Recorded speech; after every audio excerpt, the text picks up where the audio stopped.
Et bonjour toutes les deux, re-bienvenue nos auditeurs et nos auditrices qui nous écoutent durant cet été dans notre cycle de conférences estivales. Merci Marie-Noël d'avoir accepté notre invitation. Je fais la petite introduction, puis après tu pourras te présenter. Donc aujourd'hui, on va aborder le thème diagnostic, détection, intuition. Faut-il poser des mots pour avancer? Et on va essayer d'aller un petit peu dans les petites lignes, ce que le diagnostic change ou pas pour les adultes, pour les ados atypiques, et finalement, qu'est-ce que ça change pour globalement les atypiques.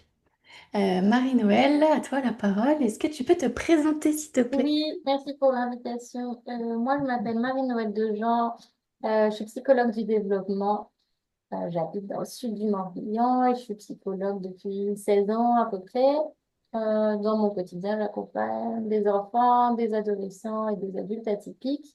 Les plus petits ont 3 ans, les plus grands ont plus de 70 ans. Donc, voilà, à différents niveaux de leur questionnement sur les atypies, des gens qui ont déjà fait des bilans, des gens qui ne savent pas du tout par où commencer, des gens qui tombent dans la marmite, qui ont entendu plein de mots à la radio, ou dans un podcast ou autre, qui n'y connaissent rien. Il y a un petit peu tous les niveaux de connaissances, quoi. Donc, Super. au-delà d'accompagner, tu essayes aussi de faire comprendre ce qu'est une neuroatypie.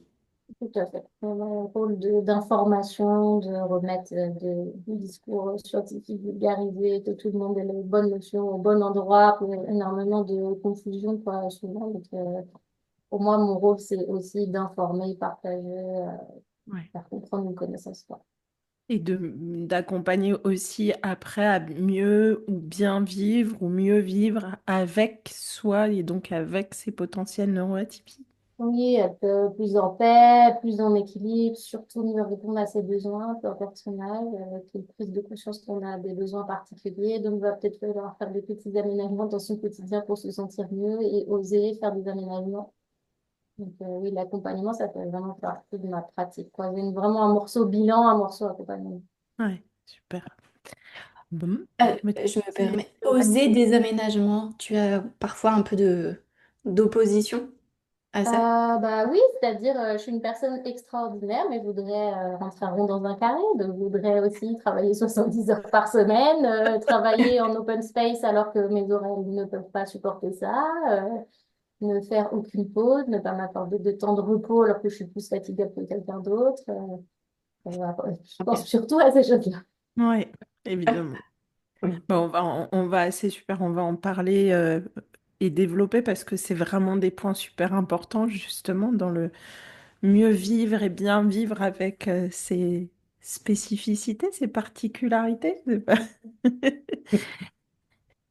Si on commence par le commencement, justement, tu dirais que Marie-Noël, à quoi sert pour toi vraiment un diagnostic ou une détection ou une passation à l'âge adulte?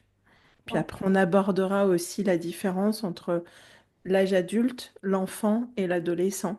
Ouais. Déjà, peut-être, on peut redire à tout le monde que bah, souvent, les gens, spontanément, quand ils envoient un mail pour demander un rendez-vous ou qu'ils appellent, ils vont utiliser diagnostic parce que c'est un mot qu'ils ont entendu. Mais que quand on fait une détection de neuroatypie, souvent, on va pas trop parler de diagnostic, c'est un terme plutôt médical. Et Mm. que, je sais pas, on peut dire, je fais un bilan, j'ai besoin d'identification, j'ai besoin de mots. À mon sens, vraiment, pour les adultes, c'est intéressant parce qu'à partir du moment où ils ont envie de passer cette étape du bilan, c'est prendre déjà du temps pour soi. Rien que Mm. ça, dans son emploi du temps, en fait, faire une pause. Je suis en train de dysfonctionner, je suis en déséquilibre dans différents paramètres de ma vie.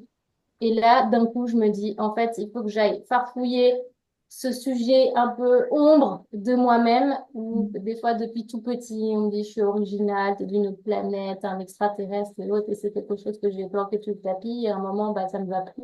Donc, Mm. vraiment, déjà, s'accorder du temps savoir pour aussi replacer la personne au centre de sa vie, se replacer au centre. Des fois, j'ai des atypiques qui sont formidables pour s'occuper des autres, mais quand il s'agit d'eux-mêmes, bah, ils se mettent un petit peu au second. Et là, vraiment, bah, en fait, je vais prendre le temps de raconter mon parcours de vie, de poser mes questions, de raconter toutes mes angoisses par rapport à mon fonctionnement, tous les mots qui me traversent. Et moi, j'ai des gens, ils arrivent et ils disent bonjour, je suis HPI, TSA et TDAH, puis je crois que je suis hypersensible. Et là, d'un coup, on se pose, en fait. Vraiment un temps pour soi, pour se poser des questions sur son fonctionnement. Mettre des mots beaucoup plus précis pour pouvoir pouvoir comprendre ce que c'est derrière, puisque mon cerveau a vraiment un fonctionnement différent si je le mets dans un IRM. Est-ce que j'ai des besoins particuliers? Peut-être certaines personnes vont pouvoir, à la suite de ça, faire un peu la paix avec elles-mêmes, revoir son histoire avec de nouvelles lunettes.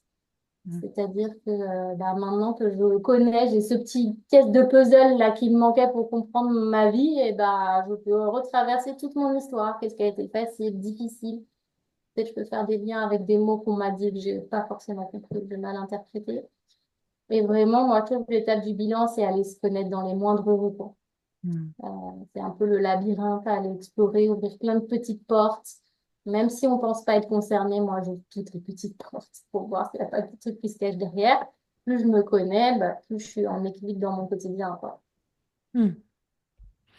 Donc, Et, ouais. et c'est quoi la différence entre ce que ça apporte à des adultes, mais qu'est-ce que ça peut avoir comme intérêt pour les enfants et après potentiellement même les adolescents? Ouais. Moi, je trouve que c'est vraiment un chouette cadeau que fait un parent quand il propose un bilan à son enfant. Parce qu'en gros, il peut avancer sur son chemin de vie en ayant déjà des informations sur lui-même. Alors que moi, je reçois beaucoup d'adultes, quarantenaires, cinquantenaires, bah, on se dit s'ils avaient fait un bilan enfant, on n'en serait pas là, ils ont été au bout de leurs limites, ils se sont plantés sur le parcours de vie, ils se sont mal entourés, ils ont été dans des environnements qui leur allaient pas. S'ils avaient fait un bilan à 7 ou 8 ans, on leur avait dit, en fait, il va falloir vous mettre dans un petit cocon confortable avec tout ça pour que vous fonctionniez au max, bah, c'est vraiment porteur. Mm. Donc, pour moi aussi, le bilan chez l'enfant ou l'ado, ça va être un peu le même enjeu, c'est-à-dire l'équiper. L'équiper au mieux possible. Je suis hyper anxieux, j'ai des sens qui fonctionnent différemment, je me connais pas bien, j'ai du mal à me communiquer avec les pairs, je connais pas la langue des émotions.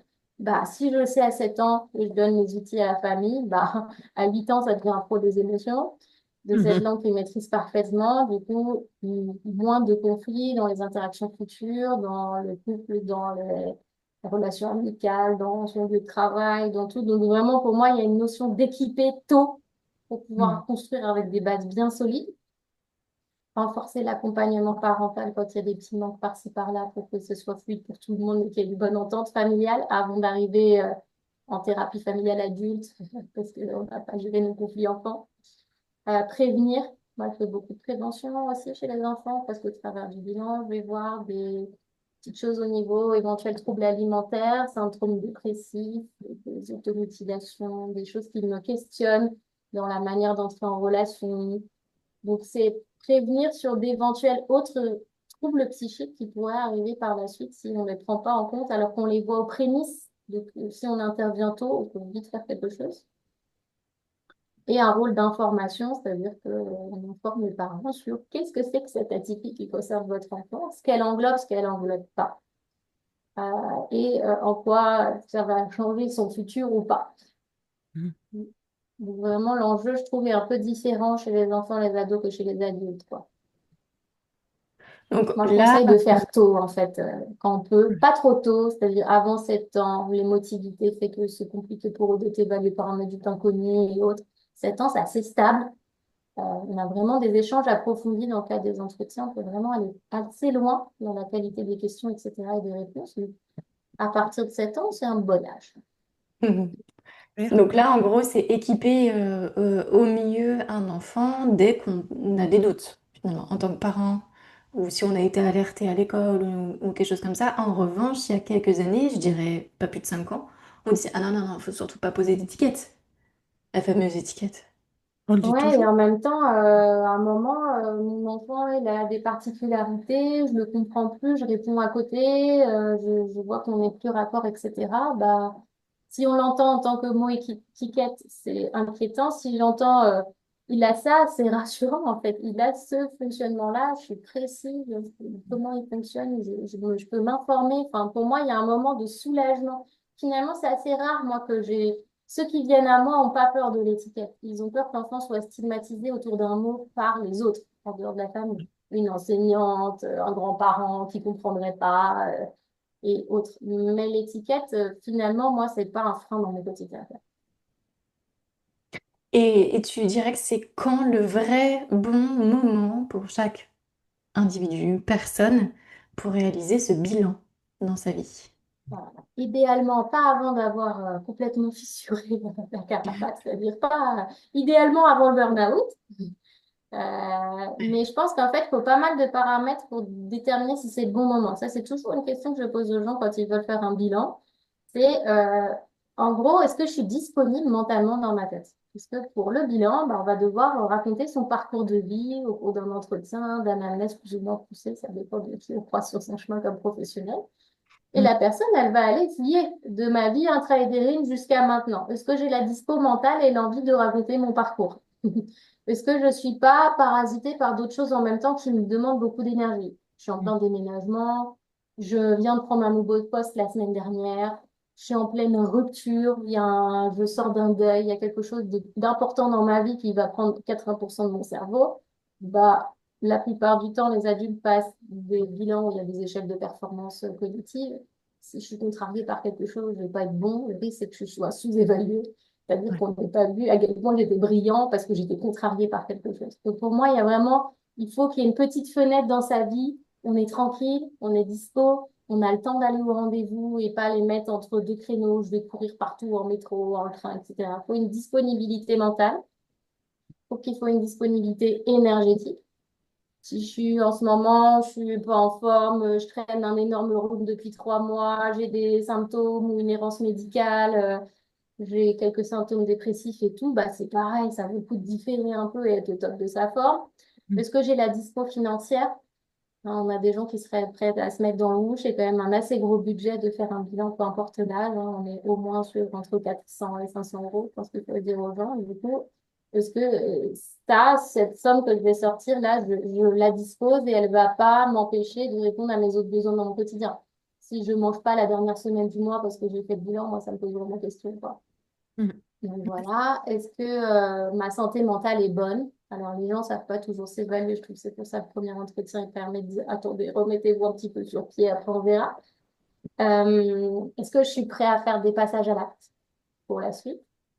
Le bilan, c'est engageant, on ne sait pas ce que ça va venir bouger chez les gens. Parfois, il y a une grosse remise en question de son domicile où je vis, mon entourage, la qualité du voisinage, la personne avec qui je vis, mon milieu pro qui m'épanouit plus. Il faut s'attendre quand même à des mouvements au sein de son foyer, au sein de ses propres décisions de vie. Donc, est-ce que je suis prête à ça? Ça, c'est une vraie question.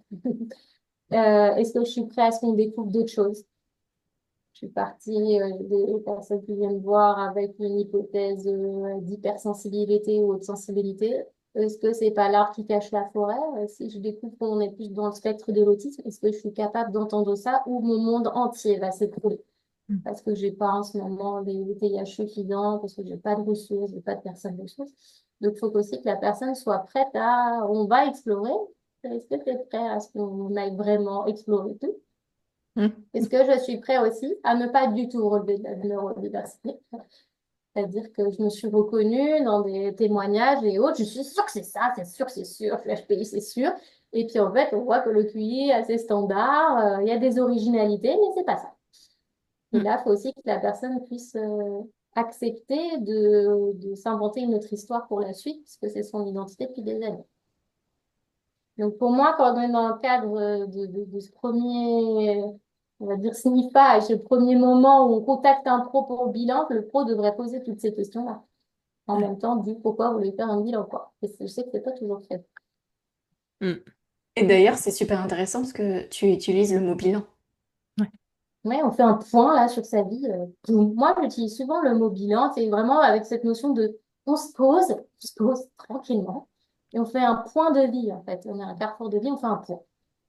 Ouais. Et pourquoi pas le mot test, le QI, parce que on est entre nous, donc nous, on sait de quel outil on parle, mais Ouais. quelqu'un qui n'est pas dans le métier, est-ce que tu Ouais. peux préciser les différences?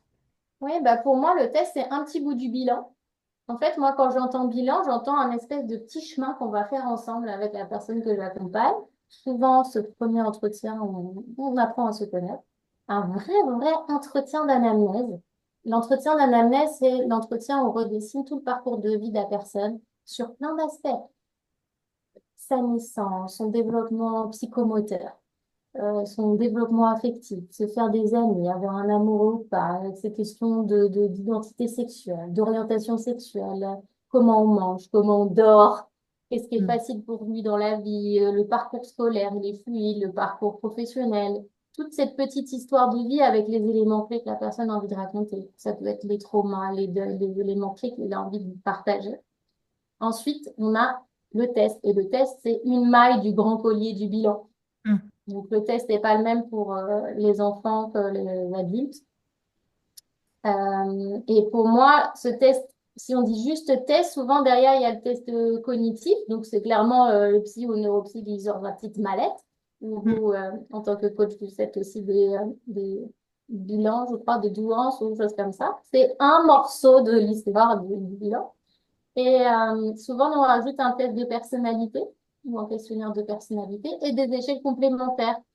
Donc, ce matin, j'ai rencontré un enfant et on a eu envie d'aller explorer aussi sa sensibilité et son anxiété. Donc, on va aller questionner la personne et aussi là, les parents sur ces petites choses-là en plus. Et là, c'est pas des tests, c'est vraiment des entretiens. Ouais. Ça peut être aussi des morceaux d'entretien qui viennent compléter des éléments qu'on n'a pas trop compris dans le fonctionnement de la personne. Donc, vous voyez, le test, c'est un tout petit bout du bilan.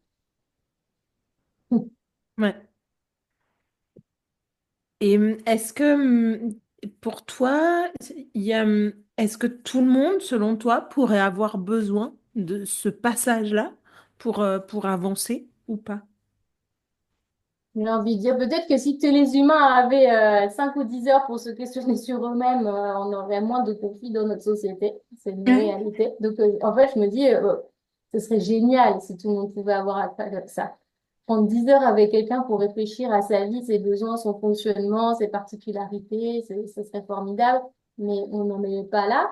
Du coup, je crois que ce qui peut déclencher le passage à l'acte d'un bilan, ça pourrait être une sensation de mal-être, une stagnation dans la vie. Ces gens qui vous disent, mais en fait, j'ai tout pour être heureux. Et puis là, il y a un truc j'ai un petit caillou dans ma chaussure qui m'empêche d'avancer. Il commence à être vraiment de plus en plus douloureux, ce petit caillou. J'ai Mm. un sentiment de décalage qui me met en difficulté parce que je suis de plus en plus dans le faux. Je dois masquer des comportements, je dois répondre des fausses excuses. Et là, en fait, c'est quand la personne voit que ça lui coûte de plus en plus de rester adaptée ou pseudo-adaptée et qu'elle n'en peut plus, quoi, qu'elle est épuisée ou qu'elle en a marre de cette situation. Alors, à mon avis, là, c'est un bon moment pour se dire, allez, on va explorer plus son fonctionnement. Mm. Donc en fait, c'est au-delà de reconnaître une neuroatypie, c'est se connaître, se reconnaître Je finalement. connais. Oui, se connaître et peu importe ce qu'il y a derrière, c'est allez, go, j'y vais. Ouais. J'y Idéalement, ce vais. serait bien que tout le monde puisse un jour passer par C'est cette... une chance incroyable, quoi, d'avoir le temps de ouais, se connaître. complètement.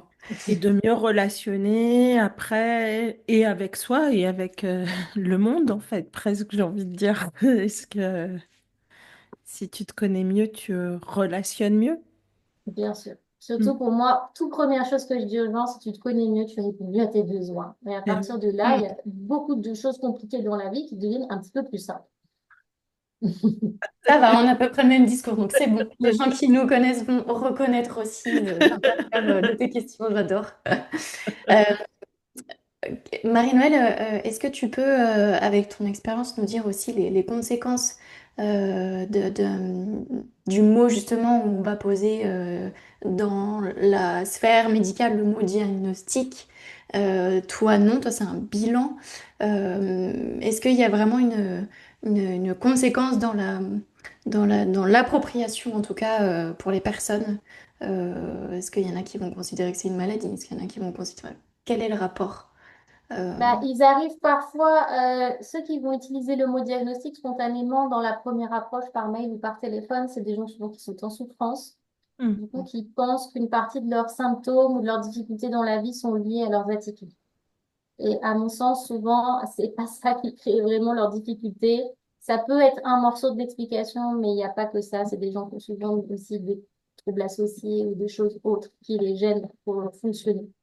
Donc, le problème, c'est que le mot diagnostic, il est un peu utilisé partout et par rien. Donc, ça arrive que quelqu'un vienne parce que la porte d'entrée, c'est son médecin généraliste et que la personne a fait un burn-out et qu'il lui dit, oh là, il faudrait que vous ayez vraiment un diagnostic d'un professionnel formé aux atypies. Je pense que ça rassure les gens temporairement de se dire, mais si ça se trouve, j'ai vraiment une maladie et il faut qu'on la découvre. Moi, la première fois que la personne arrive avec le mot diagnostic, tout de suite, je le remets dans son contexte. En fait, là, moi, vous n'êtes pas malade, ou si vous êtes malade, je ne suis pas le bon interlocuteur. Si vous avez un problème dentaire, de podologie ou autre, c'est possible que vous l'ayez, ou Mm. des douleurs intestinales ou gastriques, c'est pas moi. Mais vous avez peut-être cette maladie. Mais c'est pas ça qu'on va faire ensemble. Donc, si Mm. vraiment c'est recadré par le pro assez vite, la personne tout de suite, elle switch, je trouve, de ah oui, c'est pas ça qu'on va faire ensemble. Donc là, je suis pas dans le diag avec ce professionnel-là, je suis dans l'exploration de mon fonctionnement. Peut-être sur le chemin, on va voir des éventuelles maladies, des hypothèses diagnostiques d'autres troubles. Et là, ce sera pas moi qui vais les valider, moi, je vais faire que des hypothèses. Oui, c'est ça.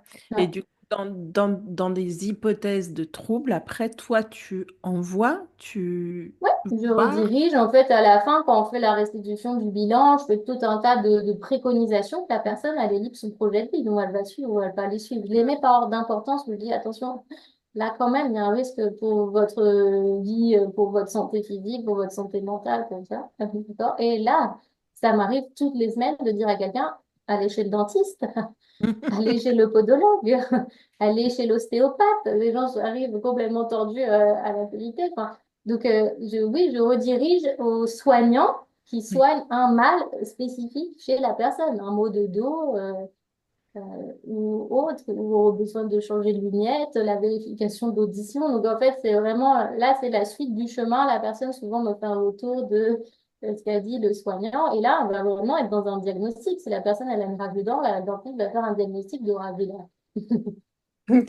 Ouais.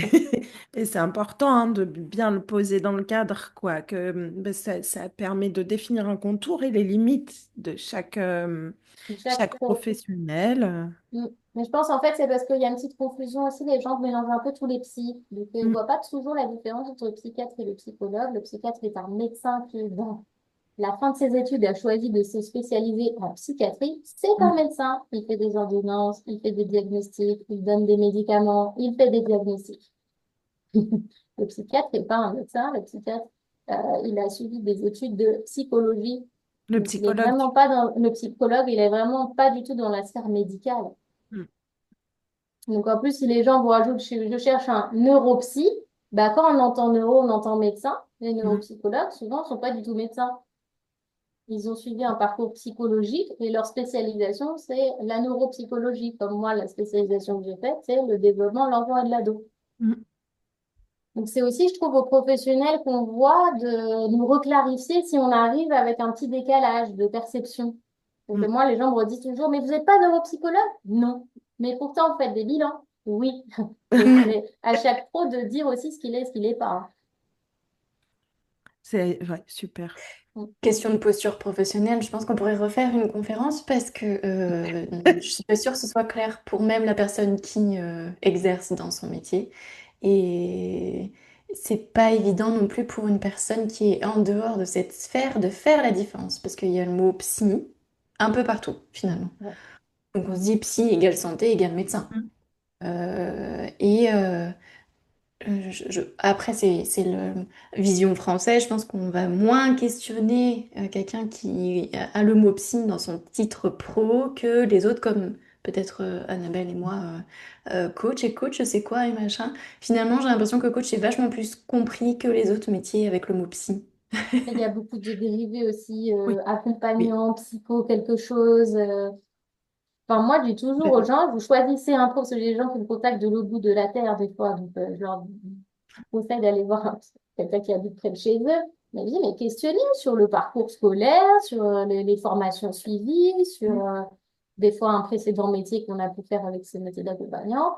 Je dis, en fait, les gens se sentent pas légitimes à demander des informations précises parce qu'ils trouvent que ça viendrait questionner sur leur fait qu'ils aient confiance ou pas. Mais moi, je trouve qu'ils sont légitimes à poser ces questions.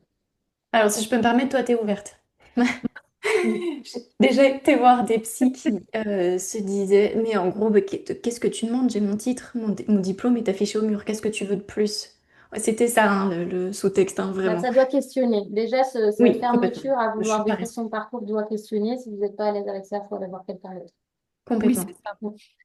C'est si tu as besoin d'être dans une autre relation, un autre type d'échange, alors, et que cette personne, enfin, c'est OK.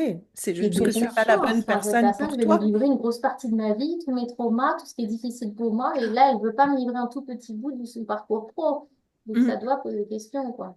Bah oui, dans la relation, et la relation est fondamentale quand même à cet endroit-là, je crois. Hein. C'est un peu le pilier, oui.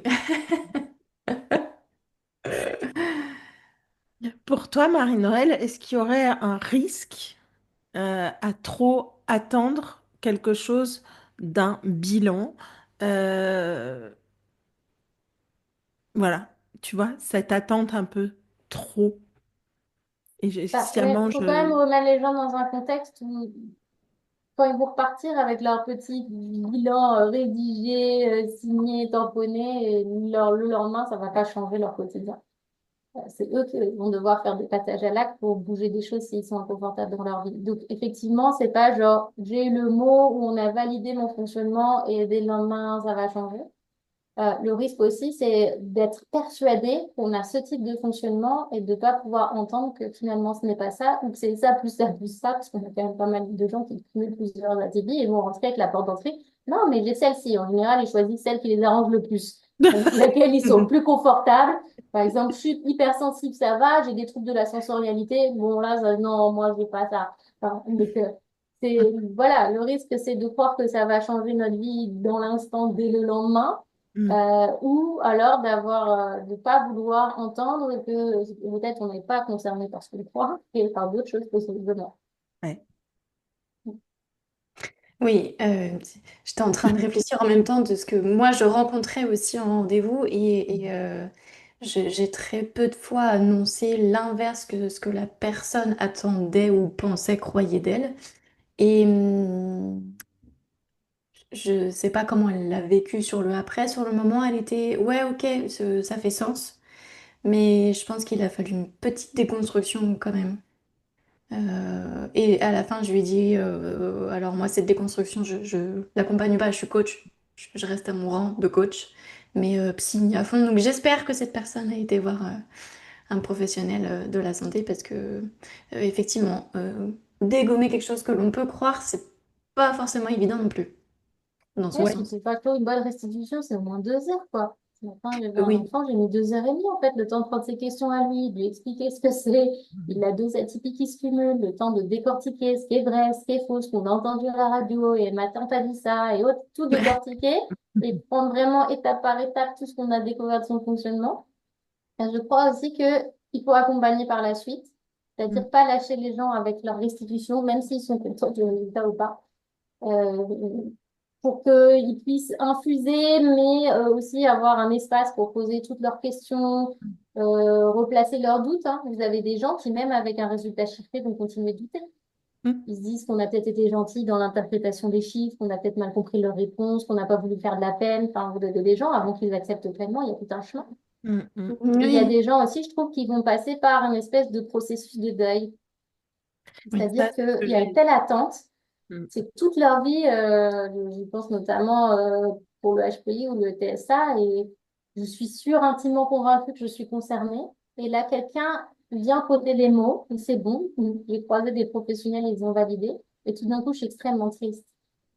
Parce que jusqu'au dernier moment, j'ai cru que ça pouvait être normal. Il y a un deuil du standard à lâcher.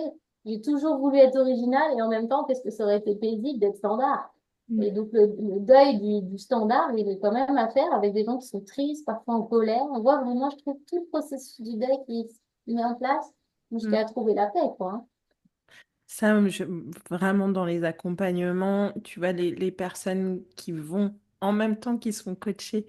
euh, Moi, j'ai plein de clients hein, qui vont Ouais. voir qui sont suivis, qui font des bilans avec des psys, etc., et qui reviennent avec cette déception de la non-normalité. Et vraiment, il y a quelque chose, on est au-delà de la déception. Déception, c'est un euphémisme, quoi. C'est vraiment, oui, ça résonne beaucoup ce que tu dis, le deuil, quoi. Faire le deuil de ça, c'est-à-dire que en fait, ça y est, c'est posé. Je ne suis pas normale. Tu vois, c'est vraiment comme ça, quoi, que ça se formalise, quoi. Le Je ne côté suis... irréversible, c'est-à-dire Ouais, c'est pour la vie. On dit à quelqu'un, vous avez une haute sensibilité, une hypersensibilité, c'est inné, c'est pas acquis sur votre chemin et vous allez la garder pour votre vie entière. Et tout d'un coup, les gens vont se dire, ah ben moi je pensais qu'on allait voir le psy en faisant deux, trois activités parallèles, hypnose et autres, en fait j'allais perdre ça. Non, c'est vous, c'est votre ADN. Et là, d'un coup, il y a un peu, ah mince, c'est pour la vie entière que je vais traîner comme un boulet. Donc, si on veut pas que ce soit un boulet, il y a tout un travail d'accompagnement à ouais, faire, que ce soit un plaisir, un beau cadeau, tu vois. ouais. Et ce qui est paradoxal, parce que finalement, rien n'a changé et tout a Et changé. tout a changé. Oui, On ne peut plus Ouais, jamais revenir en arrière et c'est pas comme ça. ça. mais tellement, je le dis à Ouais. chaque fois, tu ouvres la porte des neuroas, elle se referme jamais. Jamais. Je ne peux plus Ouais, jamais ne pas savoir que tu es concerné. c'est ça. Oui, Non, c'est... Pour moi, Ouais, c'est le plongeoir, quoi. Je dis aux gens, bah, les gens disent, ils m'envoient, par exemple, un mail, puis ils me disent, non, je vais attendre un petit peu, je vais attendre encore. Et en fait, je dis aux gens, vous êtes sur le bord du plongeoir depuis 2 ans, là. Ils sont au bout du bout du bout. Ils ne sautent pas dans la piscine, mais parce qu'ils savent qu'une fois qu'ils sont en bas, il va falloir qu'ils nagent, quoi. c'est vrai, c'est une belle c'est image. Ouais. ouais. Ouais, complètement. J'ai- On part aussi dans nos, enfin, je sais pas pour toi, Annabelle, mais en tout cas de peut-être ce que nous on a pu vivre et de de tous les accompagnements, toutes les questions qu'on a pu aussi avoir. Ouais. Euh, Parce que évidemment, quand on vient re-questionner, en tout cas pour ma part, une vie pro, il y a tout le reste qui va avec. Tu le disais aussi en début de cette interview, c'est que ça va pas juste changer, mettre un mot, ça va venir secouer tout. Donc oui, forcément, pour ma part, je reconnais bien, en tout cas. Marie-Noël, est-ce que, de ce que tu as pu voir toi, vraiment un repérage ou juste une auto-reconnaissance d'une personne qui viendrait te voir peut suffire dans certains cas et dans quel cas un bilan ou un diag médical est vraiment nécessaire? Moi, je pense que tant que la personne est en équilibre, ça lui suffit, ça va. Mais ce que je vois, c'est des gens quand même qui sont un peu discordants. C'est-à-dire qu'ils vont dire, mais je n'ai pas besoin du bilan. Mais moi, je pense que si. Mais ce qui est freinant, c'est Mm. les peurs qu'il y a derrière. Mais réellement, là, on voit qu'en fait, soit ils sont dans le masquage toute la journée avec des fausses adaptations ou des compensations de plus en plus difficiles, soit ils avancent plus du tout. Ce sont des gens qui, à un moment, l'autonomination leur a suffi. Ah, mais c'est sûr, j'ai lu tout ce qu'il y avait à la Fnac sur le sujet. Je m'y reconnais à 100%. Alors oui, mais souvent, bah, ils n'ont pas le recul nécessaire pour faire une auto-analyse approfondie. Ça va jusqu'à un certain point. Le risque aussi, c'est de ne pas voir l'intégralité de ces atypies. Donc, ce que je vois souvent, c'est des gens où, effectivement, ils arrivent, par exemple, avec une hypersensibilité. Et puis, rien qu'à l'entretien, sans même faire des évaluations plus approfondies, on ne voit que ça. OK. Bon, en fait, ils ont construit leur histoire avec ce truc, c'est-à-dire, depuis 4 ans que je sais que je suis hypersensible parce que j'ai lu toute la littérature existante, ça va beaucoup mieux. Mais ça, c'est un morceau de vos atypies. Et il y en a d'autres. Et donc souvent, bah, on ne peut pas explorer seul l'intégralité de ces atypies. Quand bien même on arriverait à le faire, il nous manque des pièces de puzzle, je trouve vraiment. Et il nous manque toutes les subtilités. C'est ça. C'est oui, les subtilités des couleurs, quoi, tu vois, c'est... Oui. Donc, je peux parler de mon expérience personnelle, hein. Moi, j'ai refait un bilan à l'âge adulte. J'en avais fait un dans le cadre de mes études. J'ai refait un bilan à l'âge adulte. Et là, on me dit, mais vous êtes complètement dyscalculique. Mais pas du tout, madame. Mais si, mais alors vraiment totalement. Sauf que j'ai mis tellement de place, de moyens de compensation que ça passe dans les mailles du filet. Et c'est Mm. passé une première fois, parce que moi, j'ai fait déjà un premier bilan en plus jeune, hein. Et bah, en fait, vous voyez bien, je suis professionnelle, je suis concernée, j'ai quand même une bonne notion des atypies et je suis passée au travers totalement. Et c'est mon métier. D'accord? Je ne vois pas, c'est tellement, c'est dans moi. Et en plus, je peux croire que mon fonctionnement est standard et adapté parce que je vis avec, c'est ma norme. Et puis quand l'autre me voit, il dit non, pas trop. Complètement. Non, pas trop ça. Non, non, pas du tout. Tout le monde ne fait pas ça. Mais si, tout le monde fait ça. Non, pas du tout. Régulièrement, on se le prend aussi. Ah bon, tu fais ça, toi? Ouais. Ah bon, tout Complètement. le monde ne lit pas la pendule à l'envers, parce que c'est ce que je fais vraiment en particulier. Je Ok. lis de gauche à droite. Et donc, je découvre à 40 ans qu'en fait, ça se lit dans l'autre sens. Et Hey. bah, tout le monde la Ah, lit de gauche à droite. Non, madame, ça se lit dans l'autre sens. Ah, bah, si personne me le dit, Mais je me dis, si c'est possible pour ça, c'est possible pour l'entièreté des atypies. Ouais. Oui, ça c'est vrai. Je passe dans les mailles du filet perpétuellement. Donc, je pense que s'autonomer, s'auto-reconnaître, s'auto-diagnostiquer, à un moment, ça a ses limites, c'est quand ça ne marche plus. Oui, c'est ça. Ça va Ça jusqu'à ce que marche ça marche plus, plus. Mais hein. est-ce que ça a changé quelque chose pour toi de mettre un mot Oui, sur ce 10? bien D'accord. évidemment. Bien évidemment. J'ai À compris moins tout de un tas fatiguer de peut-être? choses en lien avec le parcours scolaire. J'ai renforcé mes Mm. aménagements dans le quotidien pour qu'ils soient moins coûteux. J'ai pu le dire à Mm. mon entourage, ça a aussi légitimé certains comportements qui pouvaient agacer des personnes alors qu'en fait, je ne fais pas exprès, notamment sur le temps, la notion du temps, etc. Ah bah d'un coup, bah si, ça a tout changé. Alors effectivement, le lendemain, j'étais toujours Marie-Noël, mais ça a changé pas mal de paramètres dans mon quotidien. Mm. Ça, c'est hyper important, je trouve, ce Mm. que tu dis, parce qu'on voit concrètement, tu vois. C'est-à-dire que je pense aux gens qui nous regardent, qui vont nous regarder. Qu'est-ce que ça change, en fait? Tu vois, c'est que je pense que tant que tu y es pas passé, il y a quelque chose qui est pas palpable. Qu'est-ce que ça peut changer, finalement? C'est-à-dire que c'est important ce que tu dis sur le fait que, tu vois, toi, tu sentais pas. Ah, bon. Pour moi, c'est la Voilà, norme, c'est OK. Et en plus, ça fonctionne plutôt pas mal. Mais c'est c'est coûteux, ça. c'est coûteux. Donc, j'ai perdu de l'énergie là-dessus, hein. La Hmm. suradaptation, quoi. Ouais. Oui, Mais tu t'en rendais pas forcément compte que tu te suradaptais. absolument pas. Voilà. 40 ans, rien vu. Hyper intégré à l'intérieur de toi, tout ça, tu avais tout bien construit autour, mais c'était hyper coûteux. Mais, donc, en fait, je pense que les gens, à un moment, arrivent aux limites de ce qu'ils peuvent découvrir seuls d'eux-mêmes. Ouais. Vraiment, à un moment, ça y est, j'ai fait le tour avec ma propre logique, ma propre compréhension. Et là, j'ai besoin qu'il y ait un autre regard extérieur qui soit porté, qui ne Mm, connaît pas mon histoire de vie, qu'il n'y a pas d'affection, il n'y a pas d'enjeu affectif, qui ne risque pas de me blesser, d'interpréter ou il est juste neutre factuel. mm. Ça tourne bien, ça tourne pas bien. C'est ce que toi, tu étais venu chercher, rechercher, du coup, pour une seconde fois? Je pensais qu'il y avait d'autres choses qui n'avaient pas été prévues au premier bilan. J'avais Ok. besoin d'avancer d'un pas de plus pour aller encore plus, on va dire, dans le labyrinthe plus profondément. Parce que tout n'était pas explicable par les premières découvertes que j'ai faites. Donc, me suis sentie, bah, si on reprend la notion de bon moment, une disponibilité mentale à aller plus loin dans le processus. Et c'est toi-même qui as mis des choses en place pour justement moins t'épuiser ou tu as continué un accompagnement pour, ok, Un je peu des m'observe, deux. Ouais, j'ai un fait peu de des deux. moi-même de petites stratégies et puis j'ai été accompagnée là-dedans. Ouais. Ok. Oui, donc même les pros, même les pros. Mais oui, c'est Je pour le ça que note. je le dis, moi, j'ai pas de, ça me gêne pas de livrer une rapporte de ma vie perso parce que je souhaite, c'est ce que je dis. Mais pour les gens, c'est extrêmement rassurant, quoi. Bien sûr. Euh, Déjà, parce que si on est un professionnel des atypies et qu'on est concerné par une atypie, d'un coup, il y a des verrous qui lâchent en face. Donc, Mm. les gens se disent, ah, mais du coup, la dame, elle sait de quoi elle parle, c'est vrai. Et ils auront plus de facilité à se livrer sur leurs toutes petites originalités qu'ils n'osent pas trop dire en commun parce qu'ils ont peur de passer pour un fou. Mais Et tellement. que là, d'un coup, l'espace, il est OK, quoi. Et est-ce que à l'inverse de, tu vois, là on parle de ce que ça, enfin, de ce que ça change, de ce que ça peut soulager, je crois que c'est important aussi de dire ce que ça ne changera pas. Parce que tu vois, il y a le coup de baguette magique à tendre beaucoup de aussi de ce moment-là. Et qu'est-ce que ne changera pas? Bah, ça ne changera pas. Sa taille, son poids, son identité Ouais, sociale, sexuelle, avec qui on va se retrouver ce soir quand on rentre dans son foyer, ce qu'on va manger et autres, tant qu'on ne fait pas des changements. c'est ça.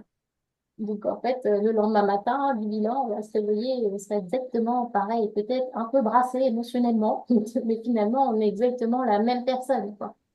Ouais. On est depuis des années. Donc, les changements ne viendront que de soi-même par, c'est pour ça que je dis des passages à l'acte, hein, des changements d'environnement, des mises en place, d'emploi du temps, des changements d'horaire, des changements de voiture, peu importe quoi, tout le reste ne va pas finalement bouger, quoi. Oui, des décisions que tu vas prendre en étant accompagné ou pas. Enfin, ça dépend des... Et tous les petits aménagements, tout ça, ça va changer, mais dès le lendemain, bah, Si j'ai besoin d'un aménagement spécifique dans ma salle de bain, parce que j'ai des troubles de l'équilibre, et puis il faudrait que je mette une jolie poignée pour pouvoir me tenir, etc. Quand je vais me réveiller le lendemain, il va pas y être là-bas, hein. Le bilan va pas changer ça. Donc, C'est en fait, pas... de gens, ça va. Là, à un moment, c'est vous qui après vous mobilisez, quoi. Si je veux une reconnaissance dans mon travail pour avoir un temps partiel ou une aide à domicile ou autre, bah, je peux demander, mais il faut faire une demande. Mm. Elle ne va pas tomber du ciel demain Responsabilité. matin à toquer à ma porte. Bonjour, je suis l'aide ménagère. Vous êtes en difficulté pour faire vos tâches de planification. Ce serait tellement magique. Oui, oui. Est-ce que j'ai une autre question qui pop, et je sais qu'on n'en a pas parlé en off, donc tu nous dis si c'est pas ton terrain. Euh, si une personne, parce que moi je l'ai souvent la question, si une personne veut un dossier pour le déposer quelque part, etc., pour avoir justement cette prise en charge, est-ce que toi tu contribues dans ce petit morceau d'un point de vue synthèse, bilan écrit, pour que cette personne puisse aller le déposer pour une demande à la MDPH, par exemple? Ouais, ça m'est Est-ce qu'un arrivé une seule psychologue fois globalement peut faire avec ça? une jeune femme TSA. Il y a vraiment, dans le cadre du dossier, on lui a demandé de consulter un psychologue. C'était sur le pan de sa sensibilité, voir si on était plus du registre de l'hypersensibilité ou des troubles sensoriels. Donc en fait, Ok. sur son parcours, elle va voir plein de personnes, dont moi. Mm. En général, si on me sollicite pour ça, je connais tous les enjeux, c'est-à-dire c'est quoi le dossier, il va à qui, est-ce que j'accepte de faire ça, est-ce que surtout j'ai des compétences pour. J'écris un courrier qui résume. En général, je le partage d'abord à la personne pour voir si ce que j'ai mis dedans est juste de ce qu'elle a essayé de nous raconter, parce que des fois, les gens ne sont pas très clairs dans leurs propos. Est-ce que c'est OK ce que j'ai mis dedans ou ça relève trop de l'intimité, etc. Mais ce que j'ai remarqué, c'est que j'ai pas la main sur la suite de l'histoire. Ouais. C'est-à-dire que je suis un maillon et j'ai pas toujours le retour. Donc là, c'était une personne qui demandait à avoir une aide financière parce qu'elle demandait des aménagements de temps de travail parce qu'elle ne pouvait pas fonctionner à temps plein sur un poste sans s'épuiser littéralement. Donc, il lui fallait une compensation financière pour avoir un quotidien décent. Et donc, elle faisait une demande euh, auprès de la MDPH avec un dossier qui avait l'air relativement lourd où elle a croisé beaucoup de professionnels sur ce plan. Donc, je suis qu'une maillon d'une chaîne et j'ai pas eu la fin de l'histoire.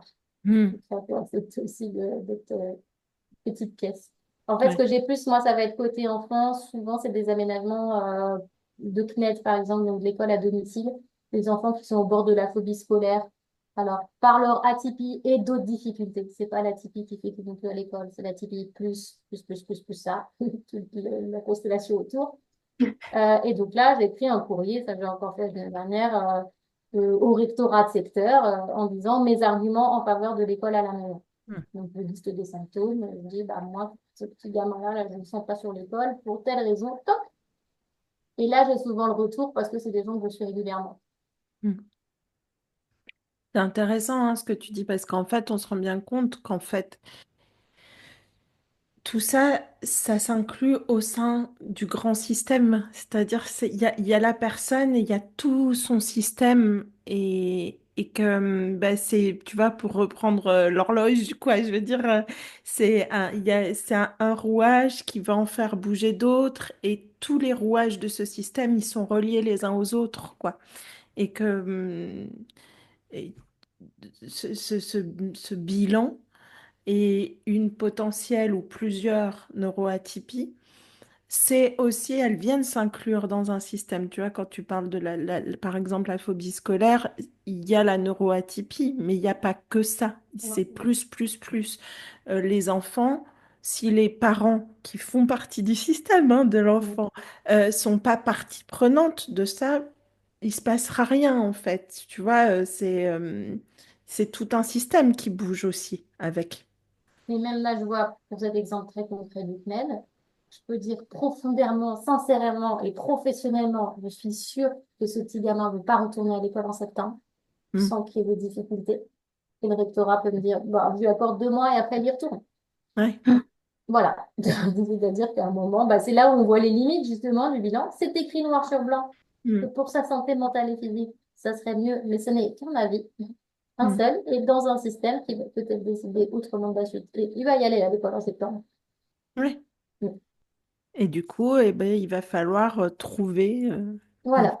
il va falloir. Hein, Donc l'étayage de partout pour que potentiellement ça tienne. ouais. c'est ça.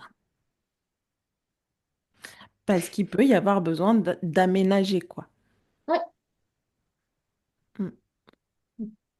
Et dans ce cas-là, est-ce que ce cas-là ou globalement, accompagner un enfant ou un ado justement à lui dire bah, tu vas y retourner puis on va trouver des solutions, est-ce qu'un enfant peut tomber en burn-out euh, de cette partie-là de sa vie? bien sûr.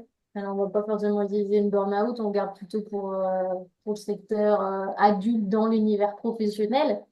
Mais chez l'enfant, ça va se manifester anxiété, dépression, euh, une anxiété forte avec des phobies, des tocs, des tics facieux, etc. Enfin, on voit que tous les organismes, après, c'est le sommeil qui est corrélé avec l'anxiété qui se dégrade. Donc, en fait, après, j'ai plus d'appétit, c'est mon alimentation qui est pervertie, je perds du poids, ou au contraire, je prends du poids, j'ai un autre rapport à l'alimentation, parce que je suis anxieux, dans les petits gâteaux. Donc, en fait, c'est une pièce qui désorganise tout le système, là, si on reprend le système. Donc, c'est vraiment, là, faut renforcer de partout pour qu'il y ait des petits patchs qui tiennent l'ensemble. Et surtout, il faut très bien équiper les parents à qui regardent tous les paramètres du fonctionnement de l'enfant. Se Mm. cogne beaucoup plus, est tout le temps malade. Tout le temps. On dit, bah, là, elle est malade depuis janvier, elle était malade 6 fois. Ah non, mais on est au mois de juin, elle est malade, il est accouché. Voilà, des enfants qui somatisent, qui ont le système immunitaire qui est en branle tellement ils doivent avoir de cortisol ou d'hormones qui les stressent, ils se désorganisent complètement. Donc, oui, on va pas dire burn-out, mais oui, de l'épuisement de compensation. On voit tout le temps. Ça fait Mm. plus se épuiser de faire semblant toute la journée. Ou de Et c'est- s'ajuster à un niveau de langage qui n'est pas leur, à des remarques désagréables, à du harcèlement, épuisé. mm. Et comment ils arrivent, ces gosses-là, à passer le tremplin, à passer le... Oui, ok, je sais que je suis dans un système, j'ai pas le choix, je vais essayer de faire en sorte que sans que cet enfant, cet ado soit constamment malade ou quelque chose comme ça. Bah là, on fait vraiment très gros travail au niveau familial, donc fratrie et deux parents quand il y a deux parents. En tout cas, personne qui éduque les enfants, on va dire, peut-être les grands-parents, peut-être ton papa ou autre. Et en gros, c'est équiper l'enfant pour que l'atypie devienne un super pouvoir. Et là, il y a tout un chemin à faire parce qu'entre je ne connais pas du tout et je suis tellement fière de mes atypies que je pense qu'il y a un super pouvoir, il y a un sacré chemin à faire. Donc en fait, il y a tout un processus de connaissance de soi, comme on fait avec les adultes, mais avec des outils pour les enfants. Mm. Apprendre à se connaître, se découvrir, qu'est-ce qu'on aime, qu'est-ce qu'on n'aime pas, qu'est-ce qui nous donne de l'énergie, qu'est-ce qui nous retire, qu'est-ce qui me fait du bien, mes déclencheurs, mes ressources. Donc, on va vraiment, je dis à l'enfant, on va mener une enquête. Donc, on est avec notre loupe, notre par-dessus, comme un enquêteur, et qu'il faut qu'on découvre tout ça. Donc, déjà, quand la personne se connaît mieux, même tout petit, hein, ils sont beaucoup plus en fait. Après, on les équipe très fort au niveau langage des émotions, qui maîtrisent parfaitement cette langue, savoir nommer ses sensations corporelles, les émotions, les placer sur un curseur, trouver le bon mot, nommer son besoin, dire à l'autre son besoin. Et quand ils savent faire tout ça, en général, on les renvoie à l'école et ça tient. Et ça met plus qu'une année. Ouais. Hmm. Oui, Mais quand on est même. content, ça tient. Ouais. Et beaucoup d'entretiens familiaux. Dire, on rapproche les rendez-vous quand ils sont en retraitement scolaire. On a un pan médical qu'on surveille tout le temps. On demande à la famille de reprendre des rendez-vous avec le médecin de famille, que le poids soit surveillé, l'alimentation, la tension, tout. On les sert de partout, en fait. Mm. On met des taillages et après, on l'équipe. Après, hop, tu voles. Je vous fais la version simplifiée, mais ça ressemble à ça. Ouais, Évidemment, en tant qu'adulte, on est très loin de tout ça. Oui, oui, tout à fait. Demander à un adulte, tu sais nommer tes émotions, les placer sur un curseur et répondre à tes besoins. Ils disent, un besoin, c'est Mais quoi? ouais, c'est ça. j'ai déjà tout. Quel besoin? Oui. Ouais. Et, ben ouais. Et c'est vrai que je pense qu'on gagnerait tous hein, à se projeter adulte, se reprojeter dans l'enfance, dans l'état d'enfance, comme ça, comment c'était. Et à l'inverse de pas, enfin, je trouve qu'on demande énormément aux enfants et que si on retransposait par moment ce qu'on leur demande, est-ce que ça passerait pour nous en tant qu'adultes? La question, en général, est très vite réglée. Non, mais c'est vrai, je Surtout le trouve que mois de juin, là, ils sont épuisés. Donc là, il faut Mhm. qu'ils tiennent 3 semaines à l'école en étant 7 heures par jour assis. Agréable, en adaptant leur niveau de langage à chaque adulte qu'ils rencontrent, mais tout en étant agréable avec leurs parents, en rangeant leur chambre, passant l'aspirateur, faisant tous leurs devoirs, les examens. Et là, ils ont des cernes jusqu'au milieu du visage, les enfants au moins 2 ans. J'en peux plus, quoi. Les accompagnements sont plus durs. Descendre des jours, moi, pour moi, c'est des mois qui sont plus compliqués. Les enfants sont épuisés. Ça. Sensoriellement, trop d'informations. Je vais avoir looté la kermesse, la fête de fin d'année, la chorale, il faut chanter, il faut se déguider, ils détestent ça. Tous les enfants atypiques, il y a trop d'émotions. La fin de l'année scolaire avec ce vide intersidéral de l'été qui génère plein d'angoisse chez certains qui ont peur de s'ennuyer. Et là, vous mettez tout ça dans la marmite, ça fait un cocktail détonnant. Donc, il y a beaucoup d'agressivité, de violence et de blessures, hein, malheureusement, chez les enfants. Donc, moi, je préconise toujours l'ostéopathe ou autre accompagnement corporel début décembre, début juin. Oui, c'est ça. Préventif. Oui. Ouais. Oui. Les adultes, pareil, s'ils sont Oui, sur un calendrier scolaire. c'est vrai, hein. Mm. Et tu dirais que comment, comment on peut dealer, comment tu peux, toi, accompagner au mieux une personne dans ce flou qu'elle peut avoir entre son intuition et sa confirmation ou non? Parce que j'imagine qu'il y en a qui viennent te voir et qui ne veulent peut-être pas faire de bilan. Comment ça se tisse, en fait, à l'intérieur de ça? Pour moi, l'intuition, elle est vraiment à prendre 100% en compte parce que la personne, si elle est partie sur quelque chose, c'est qu'elle a fait un lien qui lui est propre et qui est juste. Donc, pour moi, l'intuition, on doit au moins s'y référer. Je prends partie prenante. Mm. Ça m'arrive de faire des entretiens, j'appelle entretien d'aiguillage. C'est hors de la psychothérapie, hors bilan. C'est ces gens qui ne savent pas par où commencer, ils sont tombés dans la marmite de la neurodiversité. Ils mélangent tous les mots, mais ils savent que là-dedans, il doit y avoir quelque chose. Donc, je vous dis, ils vont me dire HPI, voire THPI, TSA, je suis HPE, genre au potentiel émotionnel. Des fois, ils disent les deux mots alors que c'est la même chose. Peut-être j'ai un trouble de l'attention, mais je suis aussi TDAH. Et là, ils vous mettent tous les mots comme ça, en nuage un peu, comme un nuage de mots. Ils disent tout ça dans un mail au premier échange. Et moi, je fais de l'aiguillage, je fais un entretien d'aiguillage. Je vais faire le monsieur qui est sur la piste de l'aéroport, là, qui dit tout le monde, l'avion par là, là, là, là, là. Et en fait, je mets tout sur une feuille avec la personne, on prend 1 heure et demie. Je la mets au milieu et je mets tous les mots qu'elle m'a dit et je vais tous les fouiller un par un. Mm. Il me dit, non, mais je suis sûre, j'ai des troubles 10 parce que j'arrivais pas à l'école. D'accord? Qu'est-ce que vous n'arrivez pas à faire concrètement à l'école comme tâche? On prend celui-là, tac, j'oreille, des fois, ou j'oreille pas. Je les prends un par un, mais il n'y en a jamais un que je laisse de côté. Parce que vous avez des adultes qui vont aussi partir sur les trucs psychiques. Je suis bipolaire, je suis étalinée, je suis borderline, je suis dépressive. Je prends tout. Du TCA, du trouble du comportement alimentaire. Je mets tous les mots, même le tout petit qu'ils ont dit, je suis Soran là, je le mets. D'accord? Et en fait, on trie ensemble ce qui vaut pas le coup d'être exploré du tout, ce qui vaut pas le coup d'être exploré maintenant. Mm. Et par contre, par quoi on commence? Parce que possiblement, il y a 3, 4 pistes où je me dis que c'est vraiment intéressant d'aller fouiller. Par quoi on commence? Parce que c'est plus pertinent de commencer par ça. Après, je reprends toutes les questions du début. Dispo mental, énergie, budget. Est-ce que je suis prêt à attendre? Je veux aller au centre de ressources autisme, vérifier l'autisme. Très bien, madame, c'est 18 mois d'attente. Vous voulez attendre 18 mois? Non. Très bien. Alors, autre chemin de traverse. Donc, en fait, voilà, c'est comment. Mais l'intuition fait toujours partie de l'histoire parce qu'il y a quelque chose de juste, soit qui les concerne eux ou ça peut être le conjoint, le parent, le cousin. Ils ont vu des choses, il y a un petit truc qui les alerte sur, et il y a quand même, ça les a envoyés sur une piste. Et moi, Ouais. j'ai envie d'y aller voir cette piste. Pas par hasard. Et surtout, les atypiques sont très atypiques, donc c'est souvent leur intuition, elle les emmène au bon chemin. Donc, je trouve que c'est un concept intéressant. Au début, je faisais pas ces entretiens, mais ça répond à une demande très, très spécifique de certaines personnes. Et je les reverrai jamais de leur vie, parce que je leur dis, vous savez quoi? Vous habitez à 800 bornes de chez moi. Vous avez un Mhm. neuropsy près de chez vous? Oui. Demandez telles échelles, telles échelles, telles échelles. On commence par vérifier ça. Si c'est pas ça, on vérifie ça. Si c'est pas ça, on vérifie ça. Parce que les gens se rendent pas compte qu'un bilan, c'est parfois plusieurs étapes successives.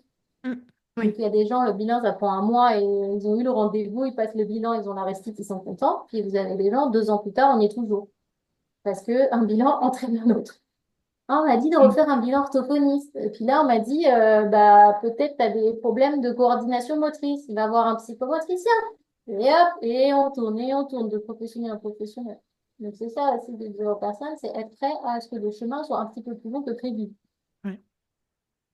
Je sais pas si ça t'a répondu à ta question, mais pour moi, l'intuition, c'est vraiment partie pleinement de l'entretien, quoi. Ça a sa place, hein. Mm. On part de ça, d'ailleurs. C'est super Mm. intéressant parce que nous, de notre versant, en tout cas en coaching et en orientation pro, on sait à quel point ça peut être hyper long, surtout quand on habite dans une grande ville, dans une ville de court. Euh, mais les raisons ou les choses comme ça, parce que en fait, comme tu disais, et t'es pas la première à nous le dire, c'est que toi, t'as pas de suite de la personne, ni du dossier, ni quoi que ce soit.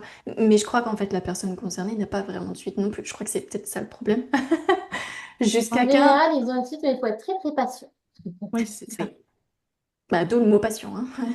Et avec une réponse parcellaire. Vous avez fait une Oui. demande pour le CNED de votre enfant. Celle-ci a été refusée. Bon, il n'y a pas d'argumentaire. Il a marqué un petit numéro. On peut appeler en cas de besoin. J'ai appelé pour avoir des arguments supplémentaires. Vous n'avez pas apporté les pièces nécessaires au dossier. Donc, j'ai rempli tous les petites cases que tu m'as données. Oui. Oui, c'est un vrai chemin. Je pense que les parents d'enfants non-ROA qui ont eu besoin de faire des dossiers MDPH, par exemple, connaissent bien ce parcours. On se heurte aussi à, je pense, à l'administration hein, française, qui est quand même réputée pour ses arcanes complexes et kafkaïennes. Mais toi, depuis ta casquette professionnelle, par exemple, que ce soit pour les adultes, pour les enfants, euh, tu vois, si tu avais une baguette magique là, qu'est-ce que, qu'est-ce que tu penses, enfin, tu vois, qu'est-ce qu'on pourrait simplifier dans l'inclusion, justement, des personnes Inclusion dans neuro... leur quotidien. Ouais, et Euh, facilitation et inclusion, je dirais. Bah déjà qu'il y ait une vraie connaissance des mots, quoi, parce qu'il y a une confusion, il y a un capharnaüm. Pour moi, en fait, on arrive à un stade où la neurodiversité a été tellement évoquée dans plein de supports que ça crée du bruit, du parasitage cognitif, c'est-à-dire qu'à un moment même, nos professionnels, des fois, on ne sait plus si on a bien compris l'histoire. Parce qu'en plus, on change de vocabulaire régulièrement. Donc, par exemple, avant, moi, il y a 10 ans, ça choquait personne qu'on dit hypersensible. Maintenant, il faut dire haut potentiel sensible ou haute sensibilité. D'accord. Alors après, les gens vous reprennent. Oui, mais maintenant, on dit plus ça. Oui, mais d'accord, mais c'est le même truc qu'il y a derrière. Donc, donc déjà, informer peut-être aussi en entreprise qu'il y ait des vrais temps informatifs, et qu'il y ait une personne dans l'entreprise, dans une toute petite boîte ou une immense boîte, je pense que c'est aussi une partie de votre travail. Mm. Informer, faire des vrais faux. Attendez, on va remettre tout le monde dans le... C'est quoi un autiste? C'est un autiste. Les gens vont prendre les représentations et vont vous dire, bah, ça, c'est quelqu'un... bah, il est déficient, au mieux quand je dis ce mot-là, mais en gros, il comprend pas grand-chose, il parle pas, il a des mouvements parasites, il tourne sur lui-même, il aime bien mettre du vent dans ses mains. Très bien, ouais. Encore aujourd'hui, ça m'est arrivé de discuter avec quelqu'un la semaine dernière, on était encore sur ces représentations. Donc vraiment, il y a un très gros travail d'information et de briser les représentations de chacun et leur peur et voir à quoi ça peut correspondre dans le concret euh, une personne autiste qui serait bien adaptée sur son emploi, mais ces petits aménagements, qu'est-ce que ça lui apporte concrètement? Mm. Bah, moins de douleur à un endroit, moins de fatigabilité sur un des sens, lequel, autre. Donc vraiment, il y a un... Si j'avais baguette magique, je ferais ce type d'inclusion, mais surtout aussi, je pense que je ferais des espaces autres pour les enfants. L'univers scolaire comme il est pensé aujourd'hui dans l'école traditionnelle, on va dire éducation nationale, à mon sens, ne correspond pas déjà au développement standard d'un gamin standard. Je ne vois pas comment elle peut correspondre aux atypiques. Donc, c'est vraiment, il y a tout à repenser l'école, être beaucoup plus dehors, beaucoup plus être dans la mobilité. Quand je vois les chaises là et que je leur dis, on ne peut pas leur donner un petit fidget, objet à manipuler ou mettre des élastiques sur une table, j'ai l'impression que je demande l'Everest. Je demande juste des objets de mobilité. Je demande même pas le ballon de yoga ni rien, parce que je sais que ça va me dire non. Bah Mm. non, après il bouge tout le temps, ça fatigue la maîtresse. Donc vraiment, je pense que l'univers de la tromperie, il y a vraiment un rôle de la direction d'information. Et pour l'école, c'est L'école, c'est une conférence à part entière. Je pense que tous les fondements sont à revoir. Vous prenez un développement harmonieux d'un enfant et l'école, et à mon sens, c'est un truc qui marche pas. Ça colle pas déjà. Et est-ce que tu crois que si on prenait le problème dans l'autre sens, est-ce que les aménagements, on va dire, standards, entre guillemets, hein, qui pourraient faciliter la vie des personnes neuroatypiques, que ce soit un enfant ou un adulte, pourraient tout à fait être aussi facilitantes pour des neurotypiques? Bien sûr. Et voilà. J'ai pris le métro ce week-end en région parisienne et dans Paris. Je ne vois pas comment les gens sur le quai supportent le bruit du métro qui crisse. Alors, les Ouais. nouvelles lignes qui sont automatisées sont de petit embrouillage. Et je pense que c'est souffrant pour 100% des gens qui sont sur le quai. Pas que pour une neuroatypique qui doivent bien se planquer, donc faire du vélo en extérieur, là, parce qu'ils ne peuvent même plus aller au métro.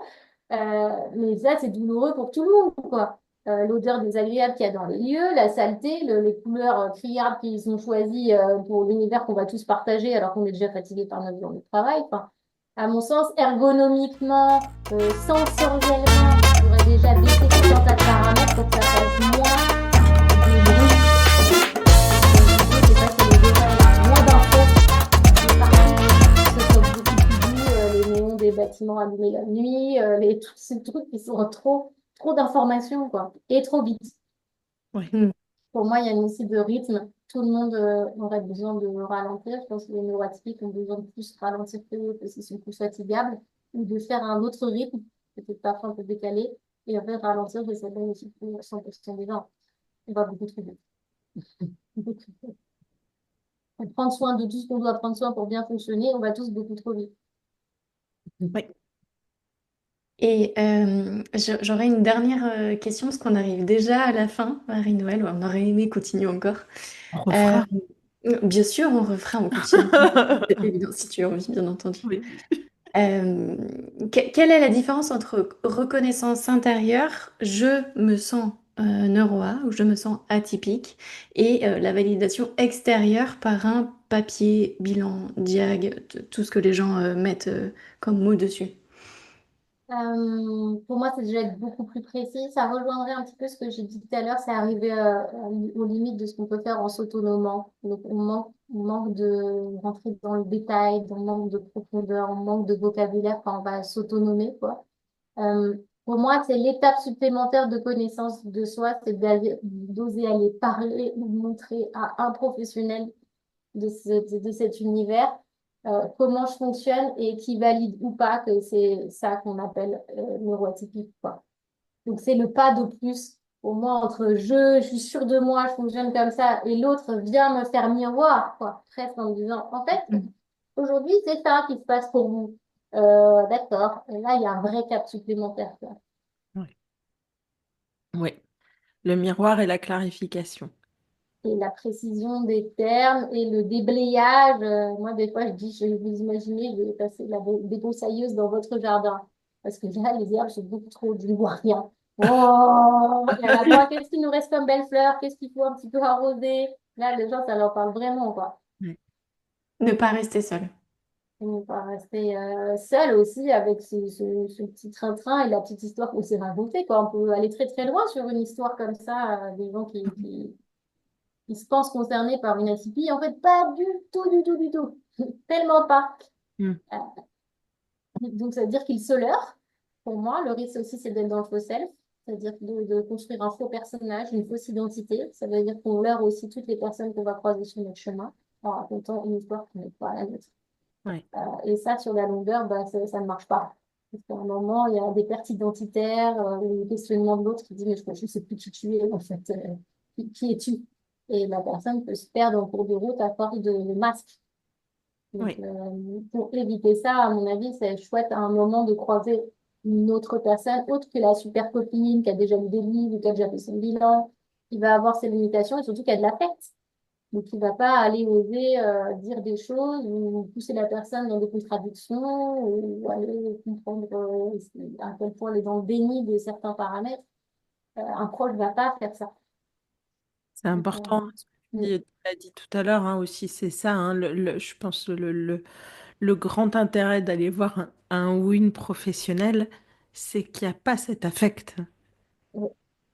Je Il vous y a de la assure que quand je dis à bienveillance. une personne, vous êtes HPI, c'est vrai, vous l'aviez dit, vous le pressentiez, mais vous êtes aussi alcoolique, et que Oui. c'est un trouble associé qui n'a rien à voir avec la typie, mais qui s'est greffé. Entendre des mots d'un professionnel, vous êtes alcoolique, alors que la personne est dans le déni ou pense avoir une consommation raisonnée ou maîtrisée. Tout d'un coup, il y a aussi quelque chose qui vient ponctuer. Bah, je suis un pro et c'est ma responsabilité de pointer là à quelque chose qui ne fonctionne pas. Mm. Et ça engagera peut-être par la suite des soins ou un mouvement autour de cette consommation. Et un proche va difficilement aller sur ce terrain. Ou sera pas écouté. On ne sera pas écouté, ou ça va créer de discorde, ou donc à un moment, bah, boum, ça tombe, hein. Oui, c'est ça. Merci beaucoup, Marie-Noëlle. Merci. Merci infiniment. On est arrivé à la fin, enfin, au bout, enfin, pas à la fin, hein, parce que D'aujourd'hui, en tout cas. on peut continuer encore, je pense, très très longtemps, mais du temps qu'on s'était accordé autour de cette conférence. Merci infiniment pour tout cet échange, ta générosité et ton temps. Si vous avez des questions à poser, vous pouvez le faire en commentaire de cette vidéo ou par mail. Et puis, en commentaire, Marie-Noëlle pourra les voir. Et puis, nous nous accorderons à les transmettre, à y répondre, enfin, autant qu'on peut. Merci infiniment, Marie-Noëlle. Merci Merci. beaucoup, beaucoup. Merci. Merci pour tout. À bientôt. À bientôt. À bientôt.